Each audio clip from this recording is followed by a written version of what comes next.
Muy buenas noches, bienvenidos a México City, la revista cultural de la ciudad más grande del mundo. Hoy tendremos a la escritora Erma Cárdenas, que nos hablará de sus dos novelas históricas, Mi vasallo más fiel y Caterina da Vinci. Y también tendremos a la soprano Luz Angélica Oribe, acompañada del maestro Carlos Alberto Pecero, que nos interpretarán una obra de Fernando Domecq con la letra de Gustavo Adolfo Bécquer. Una producción de Canal PAI para Ibero TV, el canal de la Universidad Iberoamericana.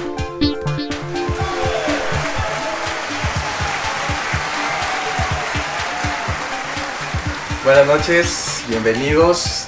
Esto es México City, la revista cultural de la ciudad más grande del mundo, la megalópolis histórica de México.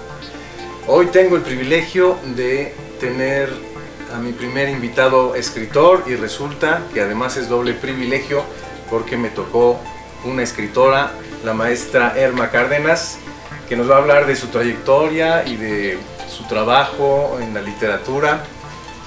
Muchas gracias, maestra, por estar con nosotros. Gracias a usted. Para mí es una gran alegría ser la primera escritora en este programa, a quien deseo un gran éxito. Muchas gracias. Porque lo primero siempre tiene un peso especial, el primer hijo, la primera novela, el primer amor. Entonces me parece una gran suerte estar con ustedes. Significativo para mí, sí. Empezamos cronológicamente. Usted nace en Washington, usted tiene como lengua materna el inglés, así pensando como en una especie de Borges que combinaba el universo de la literatura inglesa, y luego al traducirla al español fue una novedad. Bueno, nací en Washington porque mi abuelo era embajador plenipotenciario en tiempos de guerra, pero en la embajada siempre se hablaba español. Okay. Y yo regresé aquí a México sin cumplir los 2 años. Okay. Entonces mi lengua materna y la lengua de la cual estoy enamorada es la de Cervantes. Sí hablo muy bien inglés, creo. Como los escritores puertorriqueños, ¿no? Y a pesar de que el idioma oficial es el inglés, el idioma del corazón de los puertorriqueños es el español. Exactamente. Entonces, bueno, paso la mitad de mi vida en Australia, porque me casé con un australiano, y ahí hablo constantemente en inglés, pero siempre regreso al origen, porque es la tierra de mis amores, México. Qué bonito. Y aquí, bueno, yo me considero afortunado de vivir y ser mexicano, porque es una cultura, no por nada es la puerta de Europa para descubrir América, ¿no? Fue México la principal ciudad y la principal conexión de Europa y América, y por eso tiene una riqueza cultural, además de la riqueza infinita que tienen las culturas nativas de aquí de América, ¿no? Sí, se dice que la Nueva España era la perla más fina de la corona española, y siempre también hubo muchos primeros o primeras ocasiones en la Nueva España. Por ejemplo, se fundó el Tribunal de la Fe en México en 1571, y yo escribí un libro sobre este tema. Pedro Moyo de Contreras es el primer inquisidor de la Nueva España, y además es arzobispo, visitador y virrey. Por eso se llama Mi vasallo más fiel, porque después de Dios y del rey era el hombre más poderoso de la Nueva España. Increíble, sí. Hablaba 6 idiomas, tenía 4 doctorados, era protector de indios. Y además arzobispo. Además arzobispo. Por si fuera poco. Maravilloso. Sí, es increíble cómo son 3 siglos de virreinato. ¿Son 3 siglos? Sí, ¿O sí, son sí. 3, ¿verdad? Sí, Tiene más tiempo la Nueva España que México independiente. Hay más historia de la Nueva España, y curiosamente vivimos como si México hubiera empezado hace apenas 200 años, ¿no? Exactamente, es una tristeza que haya sido un periodo tan importante y tan desconocido. ¿Sí? En el México moderno. Voy a hacer una presentación el 16 de febrero, que es domingo, en la otra primera sinagoga histórica de la ciudad, Ese justo cierra 71 Así y es. la entrada es libre, les vamos a dar un café turco, Ok. están cordialmente invitados Perfecto. y empieza a las 12 del día. Ah, qué bien, qué bien. ¿Este material es nuevo? Es la segunda edición, Ah, ok. a los 20 años de haberse publicado la primera, y la publican en España. Y puede, en la presentación se puede comprar físicamente o pueden comprarlo en ebook y cuesta desde luego mucho más barato. Ah, ok. Y también para la gente que le gusta las plataformas, los jóvenes que están pegados a su teléfono, también tienen la ventaja de poder descargar un material que valga tanto la pena como este libro. Gracias. Es muy interesante. Bueno, a mí en lo personal se me hace muy interesante toda la historia del virreinato, y precisamente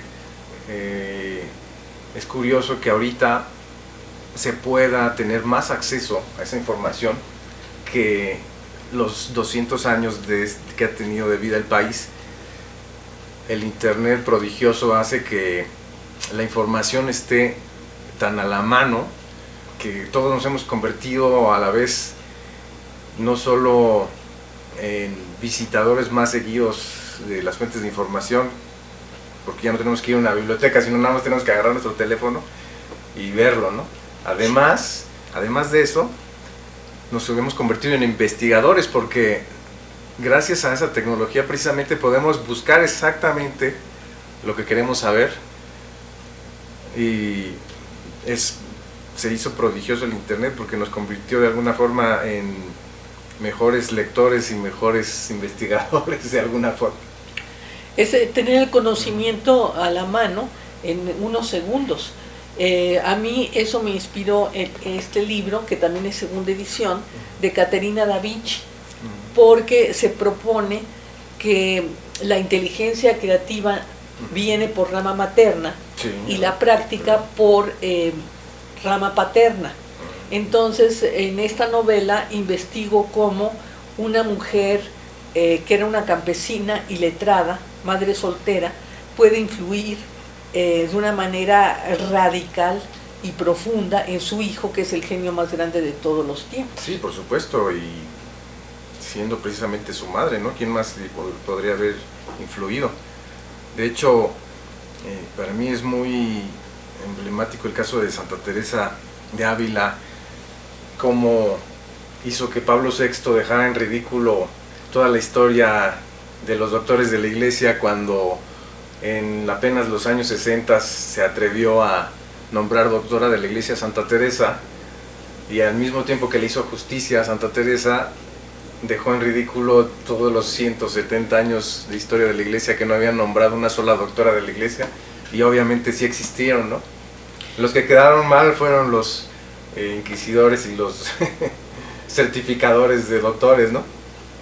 Sí, esta Caterina realmente es casi totalmente desconocida.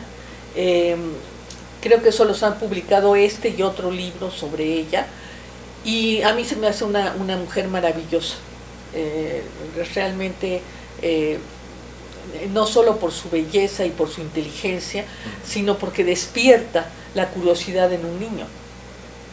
Entonces me gustó mucho, le escribí muy rápidamente y sigue siendo uno de mis personajes favoritos.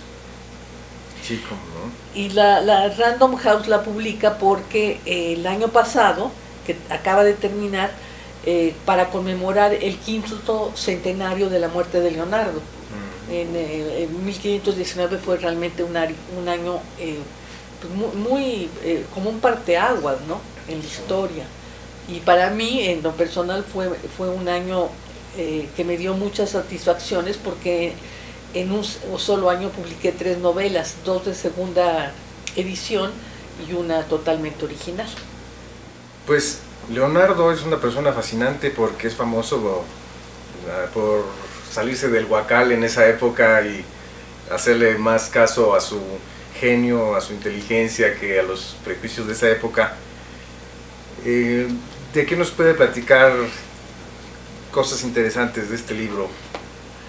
Bueno, generalmente a Leonardo se le conocen nada más ciertos aspectos de su vida. Por ejemplo, se ha borrado por completo el hecho de que él haya sido homosexual.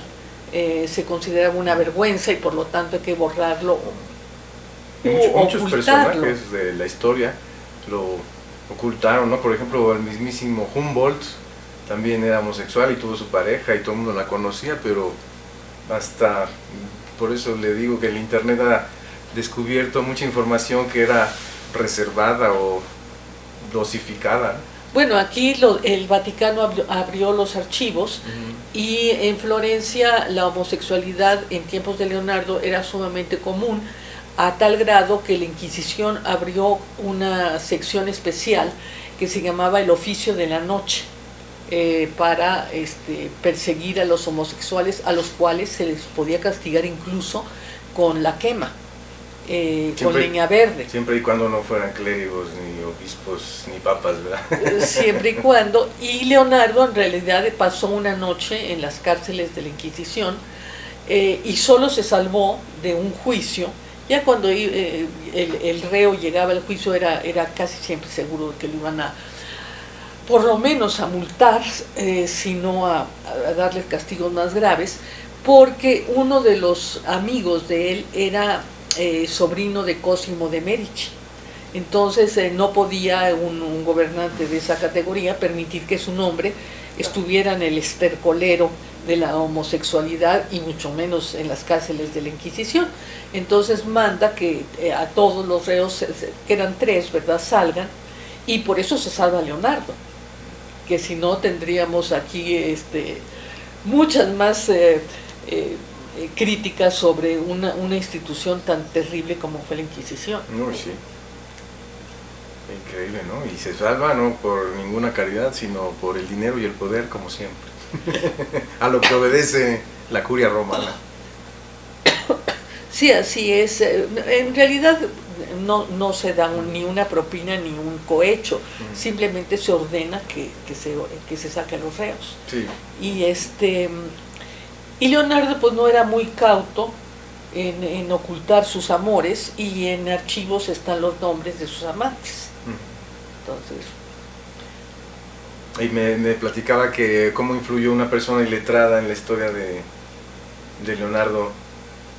bueno, es que realmente la existencia de Leonardo ha sido como una lotería para la humanidad, porque Leonardo, siendo bastardo, no debería de haber tenido acceso a ningún colegio ni ninguna instrucción, y si hubiera sido un hijo legítimo, hubiera heredado la notaría de sus abuelos y de su padre. Pero como era bastardo, Caterina le dice, tienes que ir a un oficio de artes menores, que la pintura. Qué bueno, sí. Porque si hubiera sido notario, tu nombre se hubiera perdido a las 2 o 3 generaciones. En cambio, siendo el mejor pintor del mundo, tu nombre va a perdurar para siempre. Y Leonardo se propone ser el mejor pintor del mundo. Sí, bueno, uno de los renacentistas modelos, que era abarcar todo el conocimiento posible, porque también él abarcó conocimiento de ingeniería, de un poco de música. Se conoce nada más una pieza que escribió, pero una de las banderas del espíritu renacentista era ser un artista completo y no encasillarse en un solo conocimiento, en un solo oficio. Sí, y sobre todo que él tenía la inteligencia para poder abarcar todas las ramas del conocimiento, valga la redundancia, que en ese tiempo existían.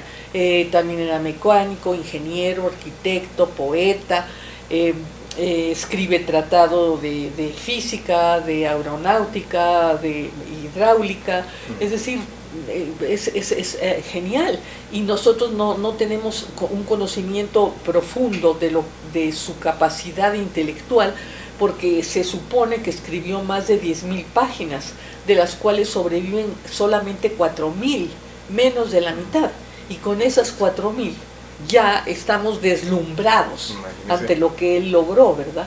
Si conociéramos realmente todo lo que hizo, bueno, nuestra admiración yo creo que se duplicaría o triplicaría. Y a la fecha da de qué hablar, ¿no? Más allá de las modas y los clichés sobre Leonardo da Vinci, como la Mona Lisa, que no fue famosa por ser tanto una obra maestra, sino por aquella leyenda cuando se la robaron del Louvre y luego la recuperaron, y entonces de esa forma se hizo famosa. Pero trabajos de Miguel Ángel de Leonardo da Vinci, más elaborados, más acabados, más considerados obras de arte, no son tan conocidos como la Mona Lisa, ¿no? Bueno, y él, gracias a Caterina da Vinci, le cierran la cultura, digamos, oficial, pero él mismo se educa. Entonces, a los 7 años, él mismo aprende latín, a escribirlo y a leerlo, y a su madre, que era iletrada, le dice: tú tienes que aprender a leer y escribir. Y es el niño el que le escribe a la madre, le enseña a escribir a la madre y a leer. Y al revés, Caterina da Vinci, lo único que ella tenía en medio de su pobreza, porque era realmente muy, muy pobre, y Piero da Vinci, el padre de Leonardo, se niega desde luego a casarse con ella, porque él era de una nobleza pequeña y campesina, pero de todos modos era noble y ella no. Ella, según yo, porque eso no es histórico, pero en la novela histórica se permite la ficción, saca pequeños tizones de la chimenea y se pone a dibujar. Y el niño ve que su madre dibuja y quiere imitarlo, como es normal en un niño, y ella lo enseña. Entonces es una especie de diálogo en que intercambian cada uno los conocimientos que tiene. La madre, por ser mujer y por ser ignorante, de cualquier modo no cree que esté incapacitada para influir en el hijo. La madre siempre le está despertando su curiosidad, porque ella era también muy curiosa. Ella decía, por ejemplo, ¿por qué el vapor sube en lugar de bajar? Y Leonardo dice: no sé. Entonces, claro, Leonardo tenía 3 o 4 años y la madre le dice: pues averigua. Y entonces es cuando Leonardo hace tratados de física. Y luego le dice: ¿por qué el color cambia con la distancia? Y Leonardo dice: no sé. Entonces le dice: pues empieza a pintar y empieza a responder a mis preguntas. Y Leonardo escribe un tratado sobre la pintura, sobre la óptica. Entonces la madre es la pregunta y el niño, convertido en adulto, es la respuesta. Yo pienso que la sonrisa tan famosa de la Mona Lisa no es la que le corresponde a la madre de Leonardo. Yo creo que la madre de Leonardo era una de las mujeres más bellas de su tiempo, por eso Piero se enamora de ella. Y está pintada por Leonardo joven, como él la ve de niño, en la Virgen de las Rocas. Y aparte, bueno, ahí está Jesús y San Juan Bautista, y ella está en una exaltación de la maternidad, que es más bien como Leonardo la veía a ella en su memoria de niño. Bueno, a fin de cuentas, más cristiano, una visión de la maternidad al estilo de Leonardo que al estilo de toda la Edad Media, donde todas las pinturas eran hieráticas y los santos tenían prohibido tener una expresión en la cara y tenían que tener cara así de inexpresivos totalmente, porque parecía que en la Edad Media era mal visto pintar una sonrisa en alguna pintura, y ya en los autores renacentistas pues eso se revoluciona y empiezan a explotar la expresión humana, que es pues maravillosa, es una fuente inagotable de todo, de conocimiento, de sabiduría. Bueno, y en la pintura de Leonardo realmente los niños no son como en pinturas posteriores, en que el niño tiene una cabeza pequeñita. En realidad los niños tienen una cabeza mucho más grande, que no tiene las proporciones del adulto, porque todavía no han crecido lo que van a crecer cuando son adultos. Entonces las pinturas anteriores y muchas posteriores son como muñecos, más que como niños. Uh-huh. Y Leonardo no, Leonardo hace unas medidas perfectas. Y desde luego pone la sonrisa de la madre, porque la madre se niega a entregarlo a los abuelos hasta que el niño tiene como 4 o 5 años, alegando que ella es la que lo va a alimentar y lo va a tratar con más cariño y más cuidado, etcétera. Entonces por eso tiene tiempo de influir en él. Ya cuando los abuelos lo adoptan, entonces es cuando ya lo mandan a la escuela y Leonardo ya se vuelve un niño más o menos independiente, ¿no? Pero tiene la base del amor materno. Sí, es increíble cómo no se haya explorado esa influencia materna, y no solo en Leonardo da Vinci, sino en muchos artistas. Incluso en la historia de Mozart, tenía él una hermana que también era un niño prodigio como él, y que hizo varias composiciones, y apenas ahora, en pleno siglo XXI, se está rescatando la música de la hermana de Mozart. Sí, de verdad que la historia tiene una deuda con las mujeres, pero no solo una deuda, sino un pendiente de rescatar toda esa riqueza. Empecé a escribir Mi vasallo más fiel porque estaba estudiando a Felipe II, y a Felipe II los obispos de México, de la Nueva España, le piden que ponga un hasta aquí a los sacerdotes que están violando indias que no tienen ningún derecho. Entonces lo único que pasa, si hay muchas quejas, es que los cambian de parroquia. Eso me suena conocido. Sí, y para evitar escándalos, sí, también suena muy conocido, se les da una nueva grey hasta que el sacerdote vuelva a hacer de las suyas y lo vuelven a cambiar. Entonces mandan a Pedro Moya de Contreras, que es un hombre excepcional, que ya ha tenido gran experiencia en Murcia, y que se los recomiendan a sus superiores, y él es el que funda el Palacio Inquisitorial, hace la Catedral de México, da cursos en la universidad, aprende 6 lenguas, tiene 4 doctorados. Entonces es una persona realmente muy completa y muy admirable. ¿De qué orden era, perdón? Dominica. Dominica. Para mí es una maravilla tener estos libros en mis manos, porque aparte de que me encanta la historia, me encanta la novela histórica, y más aún si se trata del virreinato o del Renacimiento. Estos 2 libros maravillosos de la maestra Erma Cárdenas, sobre Pedro Moya, nada menos que el fundador del Tribunal de la Inquisición en la Nueva España, nos muestra su lado humano y su criterio y su viaje interno en... Ya se me fue el avión. Sí. Él realmente es una persona sumamente profunda, y no tiene el lado sádico que se les que las personas creen que todos los inquisidores hacían.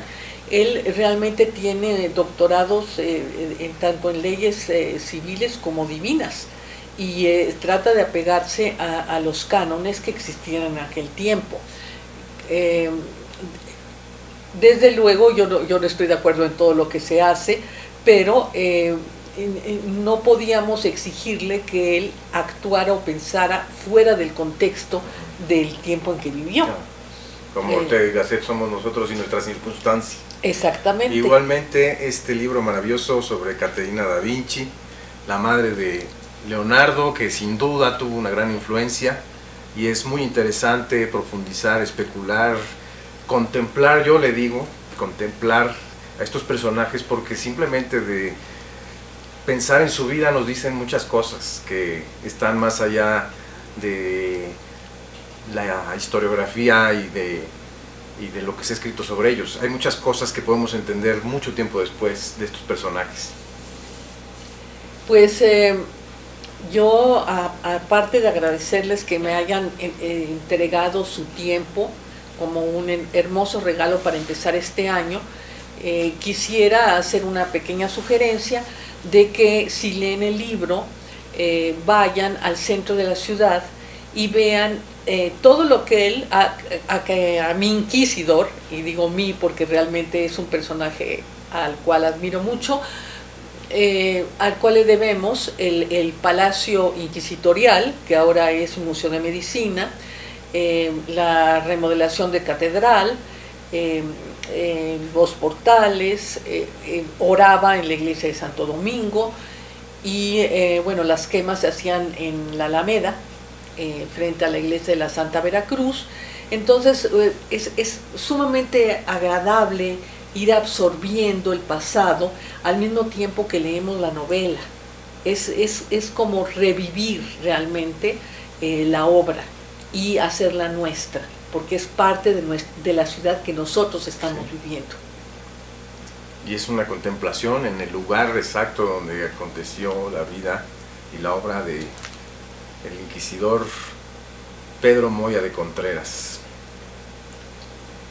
Pues muchas gracias maestra. Gracias a usted por concedernos este honor y espero que les haya gustado el programa. No se olviden de leer estos excelentes libros. Nos vemos en la siguiente edición de México City. Muchas gracias, buenas noches. Buenas noches.